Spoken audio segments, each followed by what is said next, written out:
Hi, I'm Elva. My sister once handed me a glass of wine at a family dinner, said it was special, made just for me. But something felt off, so I swapped glasses with her husband. What happened next exposed more than just a single betrayal. It uncovered a pattern of lies, control, and years of being erased from my own family. They tried to make me look unstable. They tried to take my father, my place, my name. But what happens when the quiet one decides not to stay quiet anymore? Would you stay silent if your own sister wanted you gone? I stood at the edge of the dining room, clutching a bottle of wine I knew wouldn't impress anyone here. The crystal light above the table shimmered like it had something to prove. Marla's house had that curated warmth you see in magazines. Plenty of autumn tones, but not a single real feeling in the air. It was Thanksgiving week, and I had been invited more as a formality than as family. "Look who finally made it," Marla chirped, walking toward me in her pressed linen dress and glass-perfect smile. She kissed the air near my cheek, not even pretending anymore. "Everyone, this is my little sister, Elva. She's experimenting with writing now. You know how creatives are." I didn't smile. I nodded. The words experimenting and little were deliberate. She didn't even realize how often she played that same record. Or maybe she did, and that was the point. Either way, I'd learned long ago that some insults are meant to sound like compliments, and some people wrap their cruelty in a tone sweet enough to rot your teeth. I placed the wine bottle on the table next to two others already opened. No one would touch mine. I wasn't offended. I hadn't brought it for them. Dale, her husband, nodded at me from across the room. He looked tired, like his suit was one size too heavy for him. He was always polite, but never really present. I couldn't decide if he was quietly rebelling or quietly disappearing. I scanned the room. Her colleagues from the foundation were there, as were some family friends I hadn't seen in years. Mr. Rooker, our father, sat at the head of the table, looking more like a guest of honor than the man who'd once carried me on his shoulders through the old farmer's market. Dinner began promptly, of course. Everything in Marla's world did. During the appetizers, she shared a story about how she once managed a fundraising crisis during a snowstorm. Everyone laughed at the right time. I chewed slowly, smiled when expected. My father praised her initiative. He barely asked how my writing was going. Marla stood and tapped her fork gently against her glass. "Before we get into dessert," she said, "I have something special." She disappeared into the kitchen and returned with 2 wine glasses on a separate tray. "This one's just for you," she said, handing one directly to me. "Special mix. You'll love it." Her voice was almost too warm. Her eyes, though, darted, just slightly, to see if anyone was watching. I stared into the glass. A faint shimmer floated at the top. It wasn't bubbles. It wasn't sediment. It was something off. I didn't hesitate. She turned her back for a moment to set the second glass down in front of Dale. That's when I swapped them, smooth, without flair. Years of being ignored teaches you how to move without being seen. Dale reached for the glass that was meant for me. I kept mine untouched. Across the table, Marla sat down slowly, watching Dale with too much interest, masked as casual glances. I sipped water instead. During the next half hour, the tension thinned out, or maybe I just got used to the weight of it. My father told a story about the first time he met my mother. Everyone laughed, including Marla. I noticed she always laughed a beat too early, like she wanted to own the moment before anyone else could. Dale picked at his food, rubbing his temple now and then. His face had lost color. I could feel something shifting, but said nothing. "You all right?" Marla asked him.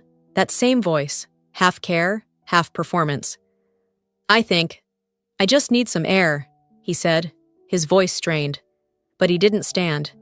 He started coughing, first lightly, then as if something was stuck.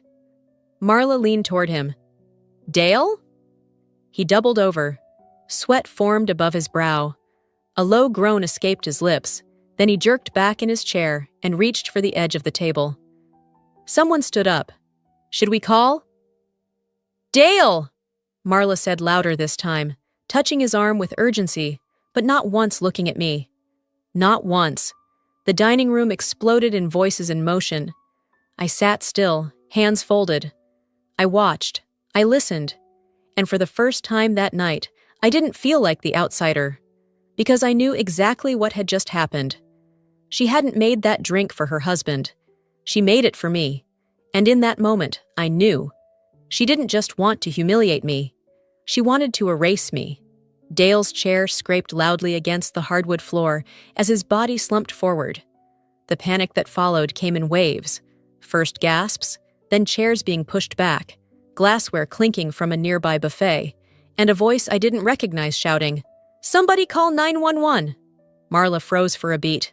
Her hand hovered over Dale's shoulder, fingers spread like she wasn't sure whether to steady him or distance herself. And still, she didn't look at me. Not once. Not even as Dale let out a low, guttural sound and doubled over, clutching his stomach. Guests darted toward him. Others pulled out their phones. One of Marla's colleagues, Bethany, I think, had already started listing symptoms out loud, like she was narrating a courtroom deposition. Sweating, pale skin, erratic pulse. Meanwhile, I sat back, still and silent, hands folded in my lap. I didn't offer help. I didn't panic. I watched. I waited. And I memorized the moment her face began to crack. It wasn't concern. Not for Dale. It was calculation. Real-time damage control flickering across her features like a faulty light bulb. She kept her voice calm, directing people toward cold water, instructing someone to check for an EpiPen in Dale's coat pocket. It was all an act, and I wasn't the only one who saw it. "He's had shrimp dozens of times," a man across the table said, shaking his head. "This ain't no allergy." I didn't turn toward the voice. I kept my eyes on Marla, who smiled too tightly and said, "Yes, but you never know with these things. Sometimes people develop new sensitivities." Sensitivities. That's what she called it. Dale was groaning louder now, one hand gripping the edge of the table, while the other hung limply at his side. And yet, Marla still didn't show fear, just frustration that the script had gone off track. Minutes passed, or maybe they dragged. I can't tell. Eventually, the paramedics arrived and Dale was wheeled out, barely able to speak. I caught a brief glimpse of his eyes. They were bloodshot, confused. He never looked at me either, but something about the way he avoided my gaze told me he knew. The guests started to leave not long after. Polite murmurs filled the room, but no one lingered. Everyone had an excuse to get back to their car, their dinner, their children. It's amazing how quickly people vanish when the air shifts from celebratory to suspicious. I waited until the front door had closed behind the last guest before standing. The kitchen was clean. Of course it was. Not a trace of disarray, not even a dropped napkin or a wine ring on the counter. But I knew what to look for. Tucked neatly behind the sink was a second wine glass, untouched. I reached for it slowly, my hand steady, my breath measured. The rim still carried the faint shimmer I'd noticed earlier. I held it up toward the pendant light and caught the smallest film resting on the surface, like oil, but clearer. Carefully, I wrapped it in a linen napkin from the drawer and slid it into the tote bag I'd brought. I took a photo with my phone before I did, just in case. You only need to lie once to make someone question everything you've ever said. But if you're lucky, they leave the evidence behind when they're sloppy. Or too confident. I stepped out onto the back patio, letting the air hit my face, cooler now with nightfall just beginning to settle. The garden lights were already on, bathing the landscaping in soft yellows. Marla liked to show things off in layers, inside elegance, outside perfection. But it all masked the same thing: control. Dale once said that during a dinner party at their house, months ago. I'd complimented the table setting, and he'd chuckled, barely above a whisper. "Marla likes things controlled, even family." He'd said it like a joke, but his eyes hadn't laughed. Now I understood. Tonight wasn't about sibling rivalry or petty jealousy. It wasn't even about making me look bad. No, this was strategy. And if Dale hadn't taken that drink, I would have been the one in that stretcher, rolling out the front door to a chorus of well-rehearsed concern. I glanced through the glass back doors, watching Marla clear the plates with clinical efficiency. Her hands moved with the same grace they always did, but she moved faster now, sharper. She was cleaning up, not just the table, but the narrative. Too late. I took one last look at the glass, glowing faintly from inside my tote. It wasn't just a drink, it was proof. And for the first time in a very long time, I wasn't the one who'd have to explain herself. I walked out of her house that night with more than just suspicion. I walked out with proof. Back at home, I didn't turn the lights on right away. I needed a second to let the silence settle in. Something about it felt more honest than anything I'd just walked away from. I slipped off my shoes by the door, dropped my keys into the small ceramic bowl by the entry table, and placed the napkin-wrapped glass inside the freezer. I didn't know how long I'd keep it there. I just knew it needed to stay cold, untouched, and unwashed, like a truth that hadn't been tampered with. I made coffee even though I wouldn't drink it. The ritual calmed me. While the kettle hissed, I sat at my desk. The glow of my laptop blinked like it had been waiting for me. I opened the draft of the speech I was supposed to deliver next week, something about caregiving, grief, and resilience. But all the words looked like someone else had written them. They felt sterile now, like they were written by the version of me Marla had helped create. Compliant, small, unthreatening. I minimized the document and clicked open a folder I hadn't touched in years. Old correspondence, Jesse. The name alone made my chest tighten, but I didn't pull away. I scrolled until I found it. His final message, dated March 15th, 2017. Elva, I can't do this. You don't trust people. You twist conversations. You make everything about your trauma. I need peace. I need someone who doesn't live in a shadow. That was how it ended. No fight, no explanation. Just a cold signing off from a man who once traced poetry along my collarbone with his fingers. I'd read that email dozens of times before, trying to convince myself he was right.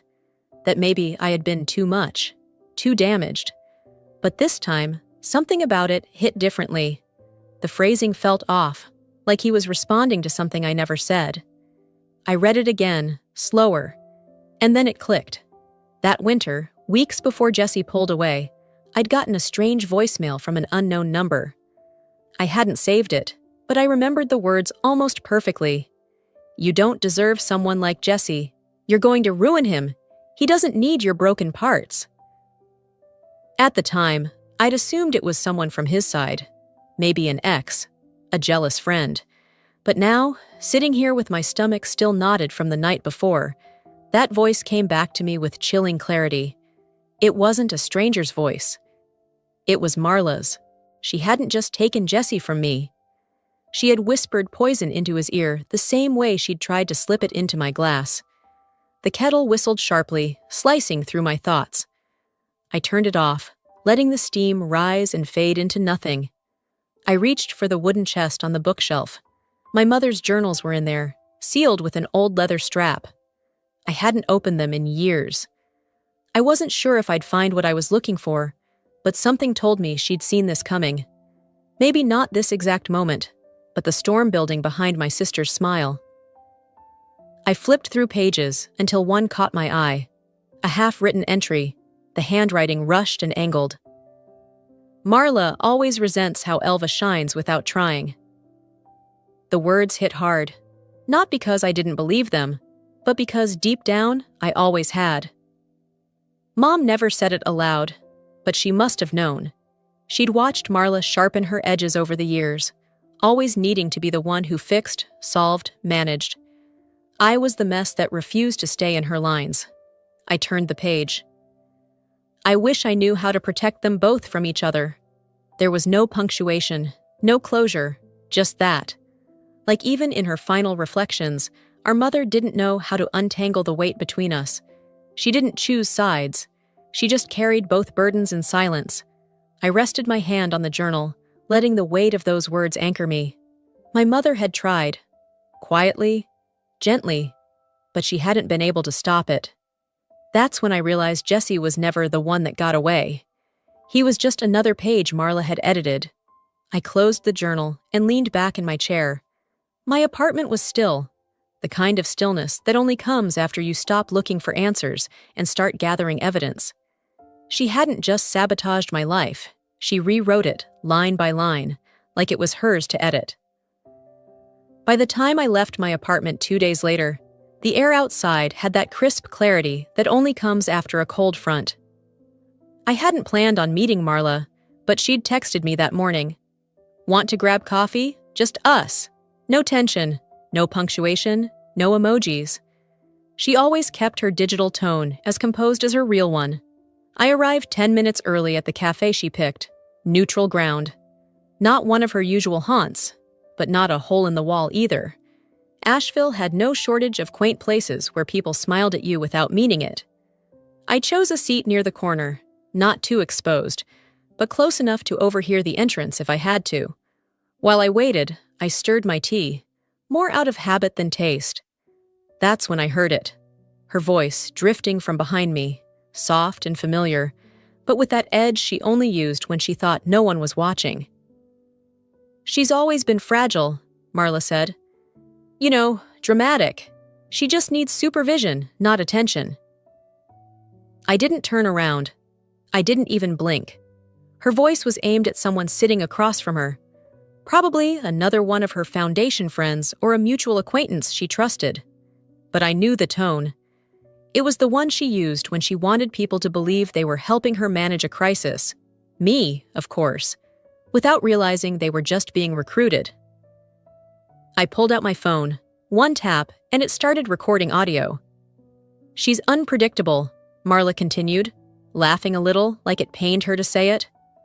Honestly, I've been looking into guardianship options, just in case, for Dad and maybe later. The woman she was speaking to murmured something, but I didn't catch it. My ears were ringing. When Marla finally walked in and spotted me minutes later, she was all smiles and calm eyes, as if she hadn't just labeled me a liability behind my back. You beat me here, she said, setting her bag down. That's rare. I nodded. I didn't say anything about what I'd just heard. I didn't ask who she'd been speaking to. I just let her sit down and sip her overpriced latte like we were sisters having a casual afternoon chat. We talked about nothing. Her work, a recent donation gala, the weather. The entire conversation felt like an echo of something once sincere but now hollow. I smiled. I nodded. And when she left, I didn't hug her goodbye. That night, I sat on my couch, laptop open, legal databases loaded. Probate court records weren't always simple to navigate, but persistence has always been one of my better traits. And there it was, filed under her name, request for temporary and permanent guardianship. Rooker, Robert A. I clicked. The language was worse than I'd expected. She'd painted a portrait of me as emotionally unstable, irrational, incapable of participating in decisions concerning our father's health or estate. Phrases like history of mental fragility and prone to erratic behavior jumped off the screen. There were no medical notes, no letters of support, just her signature and her narrative. I printed the document and highlighted every line that weaponized my silence, every carefully constructed sentence that made me out to be someone who needed to be kept out of the way. The next morning, I drove to the assisted living center where our father had moved into months ago. It wasn't a nursing home. It was upscale, private chef, manicured grounds, staff who called him Mr. Rooker, like he was still a man who gave orders and not just one who was looked after. The receptionist recognized me. You're Elva, right? I nodded. I'd like to see my father. There was a pause. She clicked a few things on her screen and looked slightly uncomfortable. Actually, Ms. Whalen submitted a restriction request last week. Something about minimizing emotional strain for him? I kept my face neutral. Could I get a copy of the visitor log from the last 2 weeks? She hesitated. I don't know if I can... I smiled. Don't worry, I'll have my lawyer ask. 10 minutes later, I had a photo of the screen on my phone. Marla had visited 4 times, each entry logged precisely. Mine? Only once, 2 weeks ago, before the restriction. That wasn't coincidence. That was premeditation. I drove home without turning on the radio. I needed to think in silence. At my apartment, I laid everything out on the table: the audio file, the guardianship petition, the visitor log. I listened to Marla's voice again.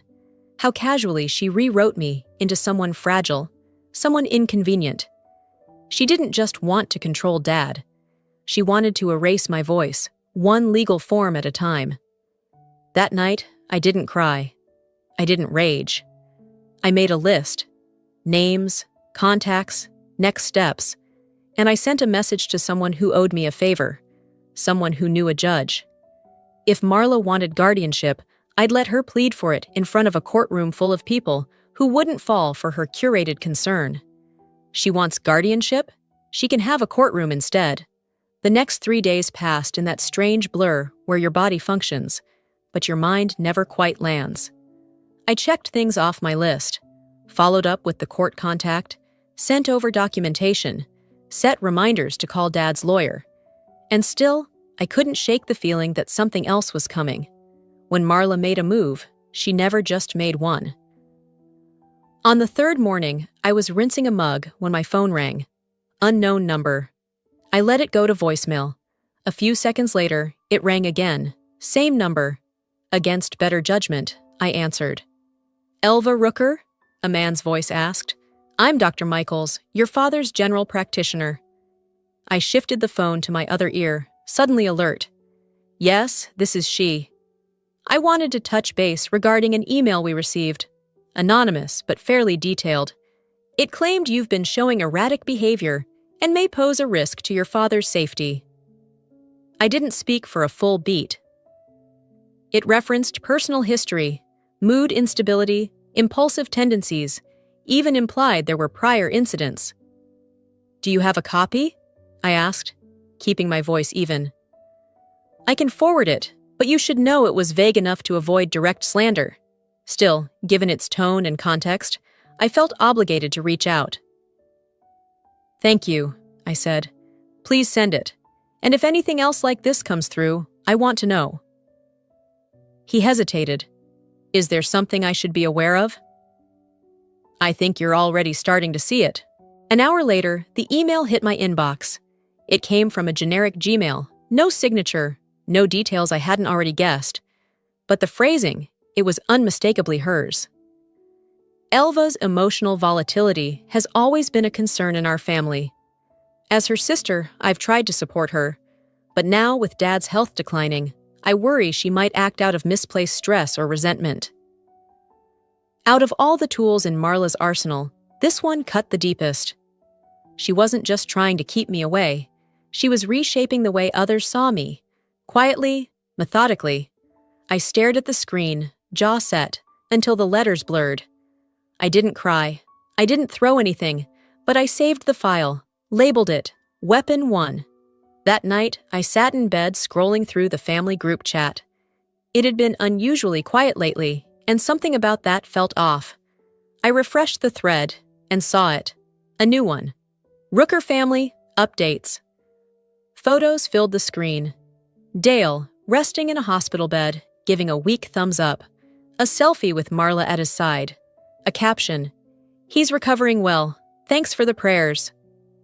Every cousin, aunt, and church family friend was tagged. All smiles and emojis. Except I wasn't there. I scrolled to the top. My name wasn't even on the list. She didn't block me. She just left me out. And no one said a word. Not one person noticed I was missing. The next morning, I walked into Marla's office without an appointment. The receptionist looked startled, but I didn't stop. Her glass office door was half open, and she glanced up just as I stepped in. "Elva, what?" I dropped a folder on her desk. She looked down at it, expression unreadable. "What is this?" "An email you wrote, and a group thread you built to bury me." "Elva, you didn't want to kill me with poison. You wanted to erase me with reputation." Marla sat back in her chair, folding her arms. "You've always been dramatic. I'm just protecting what's left of this family." Her voice was steady, calculated, like she was talking to a donor, not a sister. "You're not protecting anyone," I said, leaning in. "You're rewriting the story so no one remembers I was ever part of it." She didn't respond. "You think being quiet makes you safe. It doesn't. It just makes you mistaken for a savior." Marla's jaw flexed, but she kept that professional calm painted across her face. I didn't give her the satisfaction of slamming the door when I left. I walked out the same way I'd walked in, deliberate, quiet, and with a plan. Back at my apartment, I opened the folder on my laptop labeled Strategy. I added 2 new files. Weapon 2, Email Smear. Weapon 3, Social Erasure. I wasn't interested in proving her wrong anymore. I was going to show everyone who she really was. She could keep pretending I was unstable, irrelevant, invisible. But I had the receipts. This time, the story won't be written by her lies. It'll be printed in court filings. The next morning, the sky was overcast. Thick, unmoving clouds hung low, like they'd been told to stay put. I sat at the kitchen table with my second cup of coffee, the kind of bitter I usually avoided. But I needed the edge. My laptop was already open. I stared at the folder labeled Strategy, took a breath, and opened another file. The one Dale had quietly shared with me 3 weeks ago. He hadn't said much when he sent it. Just a short message. "If something ever happens, you'll need this." I clicked the link.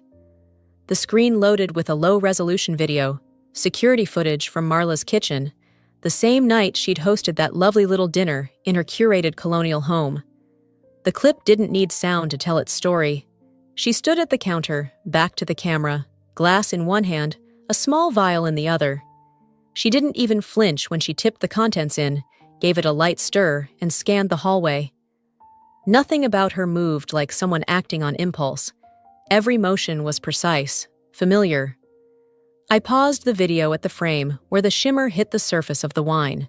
Proof. It wasn't theatrical. It wasn't damning in a courtroom drama way. But it was enough. Enough to cast doubt. Enough to say, "Look again." I uploaded the file to a private drive, locked it behind a password, and copied it to 2 separate flash drives. One went into the bottom of my purse. The other I slid into the lining of an envelope I'd already addressed to someone in legal counsel I trusted. No monologue, no dramatic labeling, just insurance. By midday, I'd showered, dressed in soft black layers that made me feel less observed, and drove to Dad's house. I hadn't been there in a few weeks, not since Marla had begun cutting off my visits. But this trip wasn't to see him. Not yet. I let myself in using the old code he never bothered to change. The house smelled like lemon wood polish and something else, Marla's favorite fig-scented candles. She never cared if he liked them. His study was mostly untouched. I walked past the pictures of us from childhood, the one of Marla and me at a school play, cropped to hide the part where I'd slipped and fallen just before the curtain rose. On the bookshelf, tucked between 2 atlases, sat the antique edition of Hemingway's short stories I'd given Dad for his birthday last year. Leather-bound, gold lettering, personal. I pulled it gently from the shelf, opened the front cover, and read the inscription. "To Dad, from your loving daughter, Marla." I didn't need to feel the sting in my gut. I'd expected it. What I hadn't expected was the subtle crease in the spine that matched how I wrapped it. The smudge near the edge of the page that looked exactly like the ink I'd used. I pulled out my phone, laid the book flat on the desk, and took a close-up photo of the inscription. Then I scrolled back to my receipt, which I'd kept like a small rebellion, and snapped that too. Evidence. Quiet. Clean. I didn't say goodbye to Dad. He was still out with the home nurse for his walk, and part of me didn't want to interrupt that rare pocket of peace. I just left the book where it was, knowing now what it meant. Marla hadn't just tried to steal the narrative. She'd begun erasing the footnotes. Late that afternoon, I pulled into the parking lot of the financial firm where our family's advisor, Mr. Harwick, still worked part-time despite his age.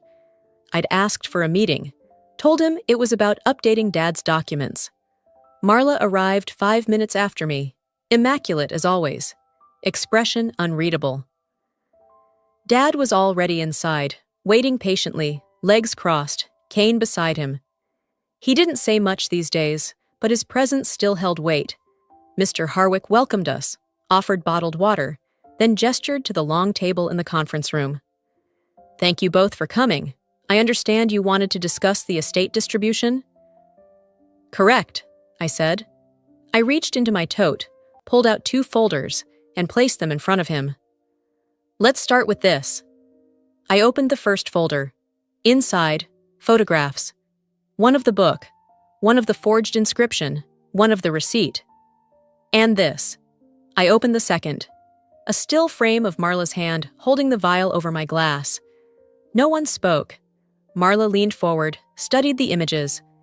Her face didn't move, but her fingers curled slightly over the table's edge. I didn't explain, not right away.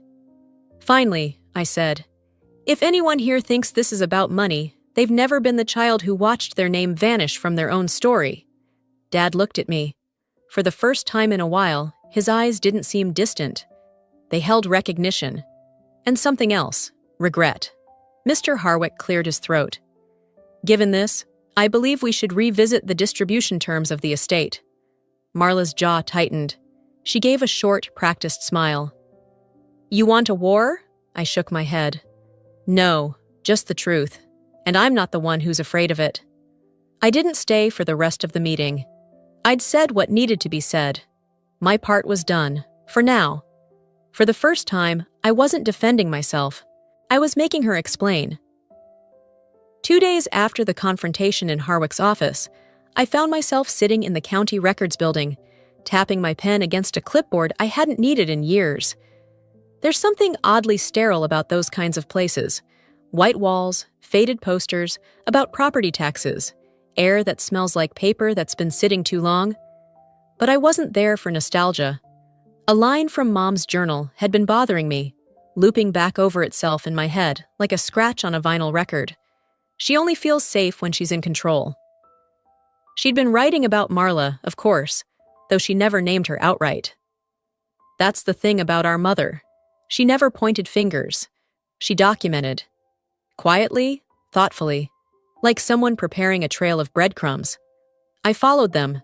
A clerk named Rachel, probably in her late 20s, helped me dig through archived files. She had green nails and a wedding ring that looked too tight. "You're looking for anything filed before the current guardianship, correct?" she asked, sliding manila folders across the counter with a kind of practiced efficiency. "Yes," I said. "Anything under Robert A. Rooker. And if there's anything handwritten or notarized, especially supplemental clauses, I'd like to see those." She raised an eyebrow but said nothing. After 20 minutes, she returned holding a thin packet, dust at the edges. "Found something you might want to take a look at. Not digitized yet, too old. Dated 8 years ago." I opened it carefully. Tucked near the back was a folded addendum, handwritten, signed, and unmistakably in my mother's handwriting. Addendum C, upon incapacity clause. Should any heir assume undue control over another, the estate is to be redistributed, favoring the disenfranchised. I didn't realize I'd stopped breathing until my chest reminded me to start again. I scanned the page twice more, then asked for certified copies, and thanked Rachel with a handshake firmer than I expected from myself. It was mid-afternoon by the time I pulled into the driveway of a modest ranch home on the east side of town. The shutters were peeling, but the lawn was neatly trimmed. I knocked once and waited.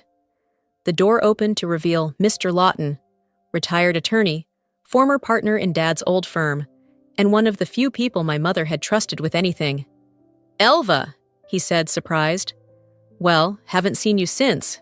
Goodness, high school maybe?" I smiled faintly. "I'm hoping you can help me answer something only you'd know." He stepped aside without asking what it was. Inside, I laid the addendum on his coffee table. His face shifted from nostalgia to something more serious as he read. "She asked me to notarize that personally," he said, voice low. "She didn't want anyone else in the office handling it." "Did she say why?" He nodded slowly. "She said, and I quote, 'I love both my daughters, but one of them will mistake control for protection. And if that happens, this needs to speak louder than I can. I looked away for a second, blinking more than I needed to. She asked me not to file it unless the estate came under conflict, he added. It has, I said simply. He handed the document back, then signed an affidavit without hesitation. You didn't hear this from me, but you're doing the right thing. On the drive home, I didn't feel triumphant. I felt solid, like I was carrying a weight that belonged to more than just me now. Back at the apartment, I laid out everything on my living room table. Footage of Marla with the glass. Photos of the Hemingway book with the wrong inscription. A copy of the anonymous email to Dad's doctor. Screenshots of the group text I'd been silently cut from. And now, the notarized clause from Mom's hand. I labeled the folder Contingency and sent a secure copy to my attorney. Then, I picked up the phone and made the call I'd been putting off.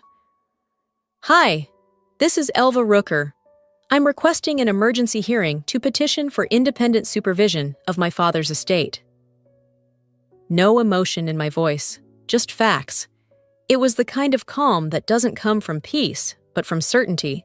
By early evening, my phone buzzed. A text from Dale. Dale. She hasn't said a word to anyone since your meeting. That usually means something's brewing. Just, don't be alone at the board dinner next week. I stared at the message for a while, then typed back, I won't be. This time, I'm walking in with every truth she's tried to bury. I turned off my phone, stood in front of the window, and watched as the last of the day slipped behind the mountains. She buried the clause. I'm about to unearth the consequences. The night of the banquet arrived with an almost eerie calm. The sky had cleared by late afternoon, but the crispness in the air hinted at change. I dressed with quiet precision. Black dress, pearl earrings, a neutral expression I'd practiced in the mirror.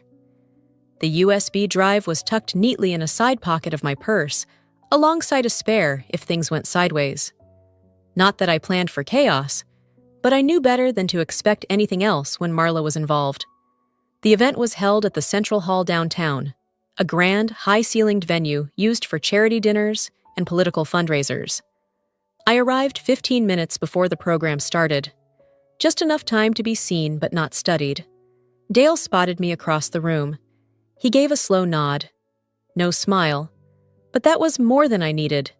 Inside, the place was filled with people I didn't recognize. Friends of the family, colleagues, benefactors of Marla's foundation. There were name tags and floral centerpieces, and a large projector screen hovering above the stage like a quiet witness. My father sat near the front, wheeled in earlier by an aide. He looked alert tonight, more present than I'd seen him in weeks. I walked over and touched his shoulder gently. He looked up, and when he saw me, something in his eyes softened. No words, just a small nod. That was enough. Marla took the stage not long after. She wore a champagne-colored dress, hair perfectly styled, her voice warm and deliberate as she welcomed everyone. Tonight is not about me, she began, which usually meant it would be.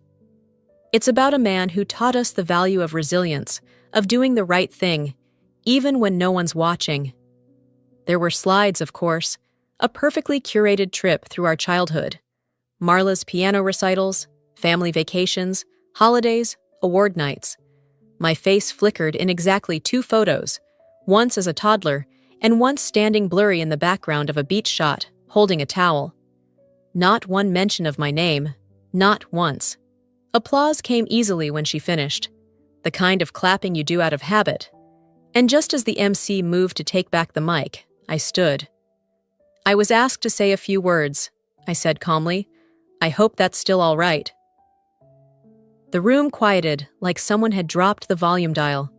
A few turned to look at Marla. She froze. I didn't wait for her to answer.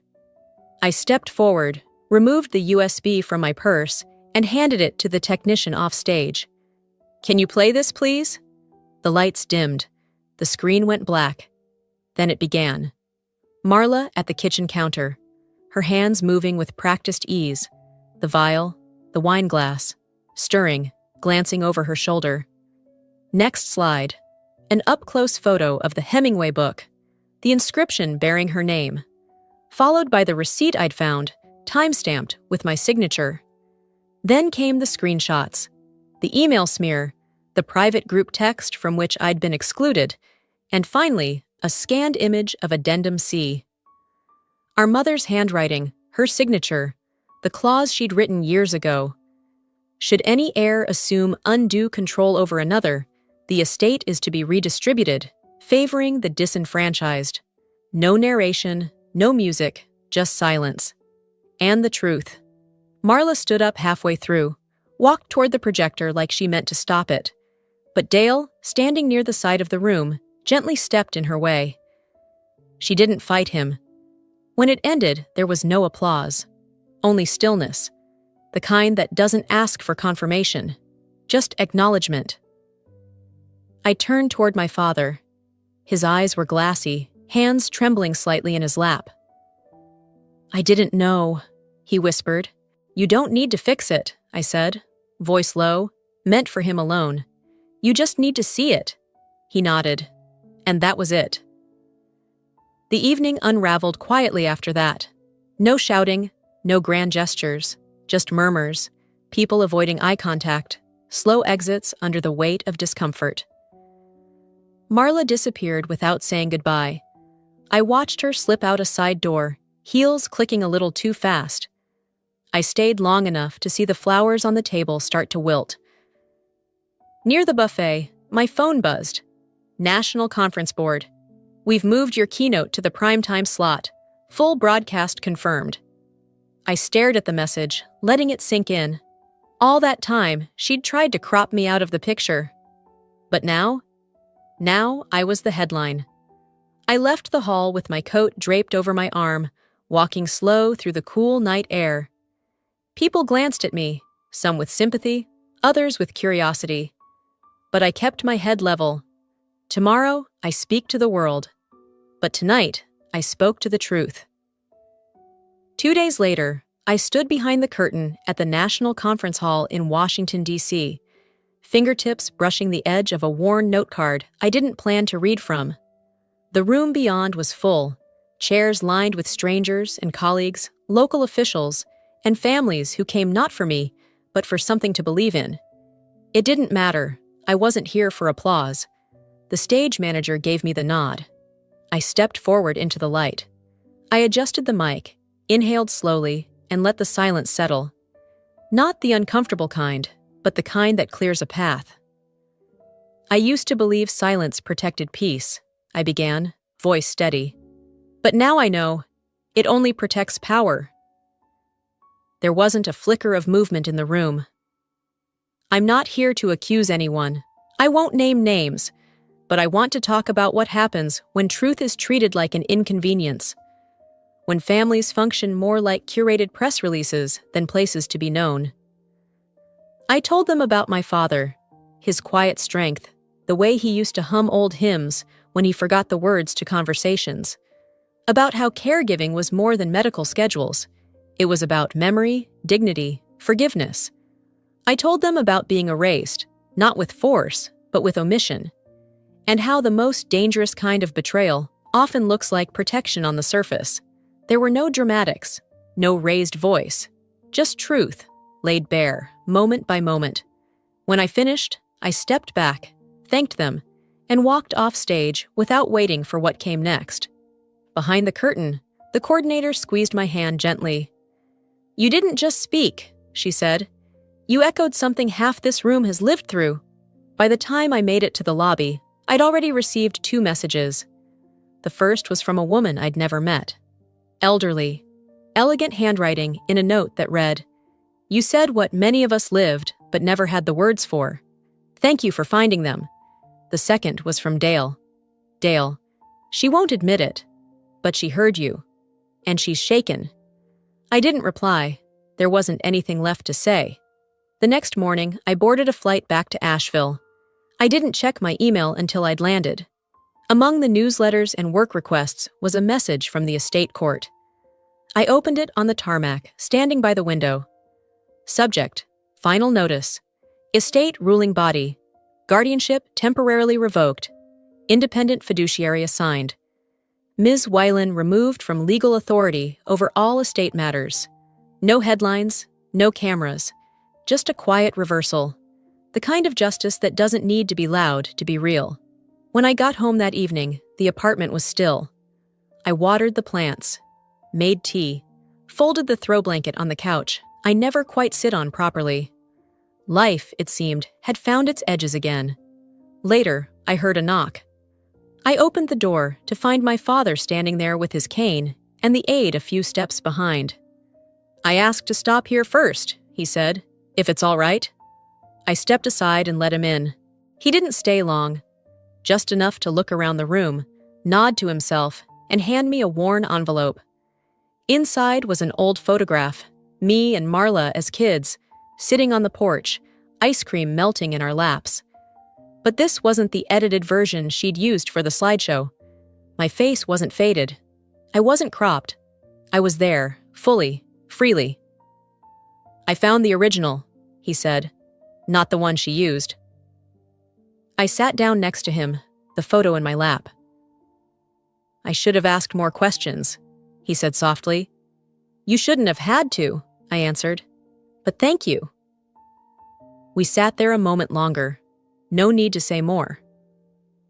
After he left, I placed the photo on the mantel. This story was never about poison. It was about being erased, about what it costs to stay silent when someone else is writing your ending. But not anymore, because this time I didn't ask to be seen. I became visible on my own terms. I didn't win. I just stopped losing to a version of me that never existed. Before we close this story, I want to share something personal, something I've only truly understood after living through every silent battle, every moment I was made to feel small, and every quiet victory that followed. If you've ever been made invisible in your own family, if someone close to you has tried to control your story, your reputation, or your place in the room, you're not alone. For a long time, I believed staying quiet meant keeping the peace. But the truth is, silence doesn't create peace. It creates space for others to rewrite your life, one omission at a time. And healing? It doesn't always come with applause. Sometimes, healing looks like choosing to speak, even if your voice shakes. Sometimes, it's choosing to no longer need their permission to exist fully. You don't have to shout to be powerful. You don't have to fight to be heard. You just have to stop letting someone else narrate your worth. So now, I ask you, have you ever been pushed to the edges of your own life by someone you love? Have you ever had to reclaim your name from someone who tried to redefine it? If this story resonated with you, even just a little, leave a comment below. Let me know where you're watching from. Type 1 if it touched your heart, or share your own experience. If it didn't connect with you, tell me why. I'd love to hear what you see from your side. We're here to listen, to share, and to grow. And if you want more stories like this, real, raw, and human, subscribe to this channel so you don't miss what's coming next. Your voice matters. And no one gets to take that from you. Thank you for being here. Let's keep going, together.